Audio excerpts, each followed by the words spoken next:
Okay. Good morning, sir. Pwede mo bang introduce yung sarili mo? Okay, hello, I'm Jeremy Rafael Chu. And yeah, Ayun. So, interview. What types of physical activities do you engage in regularly? regularly I do martial arts, basically Filipino martial art.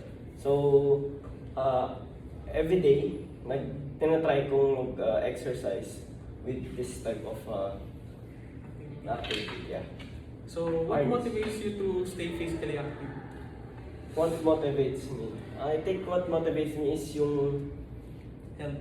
yung health, yes. Okay. Kasi sa family namin may may background kaming diabetes. So parang para hindi maiwasan yung mga ganun scenario, I keep myself healthy. Okay. And of course, yung na rin, yung gush ng parang excitement while you are Okay. exercising.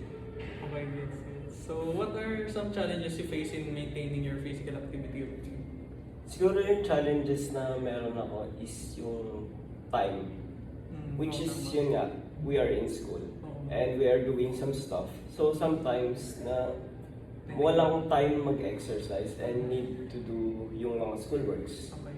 Tapos yun siguro yung mga So, how do you overcome these challenges? I overcome. Siguro pag ganon, in-overcome ko yung challenges ko is kahit maliit or konting time lang. I try to work out.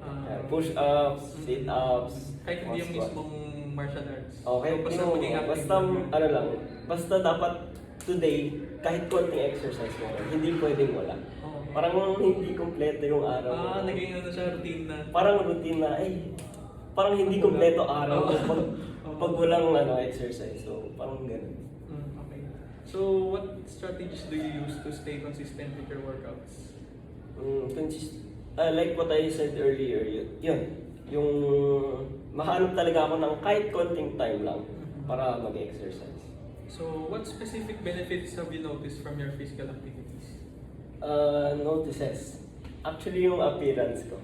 Dati kasi like sobrang pat-pat ako. Like, payat ko. Sobrang payat, walang muscle. Then parang hilak ba? Parang hindi ako ganun kalakas. So, yun nag-workout ako. Unang workout. Sabi, parang feeling ko, mas confident. Mas confident ka. Then, I was introduced sa martial arts. Tapos, yun, nagulat ako, yung mga dating hindi ko kaya, yung mga, yung mga flexibility. Dati kasi parang hindi ako flexible or something. Tapos yung nag-martial art ako, naging flexible ako, naging mas malakas ako. So yun, ang dami yung benefit actually. Pero yun yung mga main benefits. No? Yun yung main benefits na napansin ko. Appearance, tsaka yung flexibility. Yung mga nagagawa ko, mas madami na ako nagagawa. So, how do you incorporate physical activity into your daily life? Incorporate. Like, kunyari, paano mo nagagawa yung mga daily activities mo now na nag-workout ka? Like, mas nadadalian ka ba sa mga daily, mo? Well, actually, yeah. Sa totoo lang, yes. Kasi, yun nga, mas malakas na ako before. Then, kaya rin may sa akin. May nagpapatulong sa akin. Parang, ang bilis ko lang gawin yung mga things na pinapagawa sa akin. Parang ganun. Okay. So, what advice would you give to someone who wants to start being more physically active? I think What advice would you give to Advice. someone who wants to start? Think ko yung advice is goal.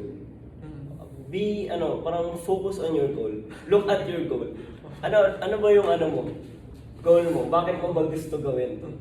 And kung mo na yun, na target mo na yung goal na yun, be consistent.